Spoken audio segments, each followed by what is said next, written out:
Vidéo 4. Confirmer des changements de configuration. Cette vidéo illustre le concept principal couvert dans l'activité numéro 4 du présent atelier Video 1. Lorsque vous modifiez la base de données candidate, vous êtes en train de travailler sur un projet. Lorsque vous exécutez la commande set dans le terminal, deux choses se produisent. Tout d'abord, l'affichage de vos changements de configuration. Comment voir ces changements de configuration? En exécutant la commande show en mode configuration. D'autre part, la base de données candidate est aussi modifiée. Mais votre vue utilisateur et la base de données candidate ne sont-elles pas la même chose? Si, elles le sont si vous êtes entré dans le mode de configuration par défaut en tapant simplement Configure ou Edit sans option.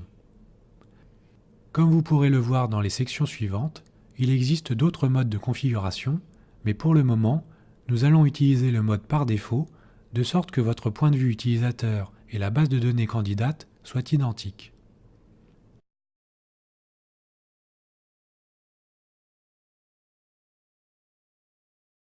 Dans notre exemple, vous avez modifié le hostname de l'équipement.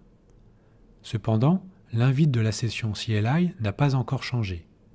C'est encore route at myjunos au lieu de Everest. Pourquoi? Parce que vous n'avez pas confirmé les modifications. Faisons-le maintenant par la commande commit.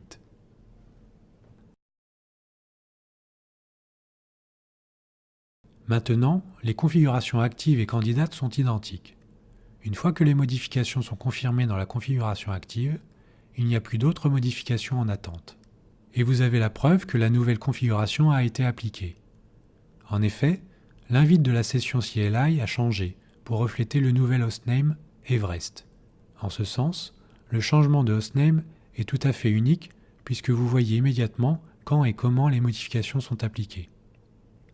Pour les autres modifications de configuration, vous aurez besoin d'exécuter des commandes opérationnelles supplémentaires afin de vérifier les résultats de la nouvelle configuration.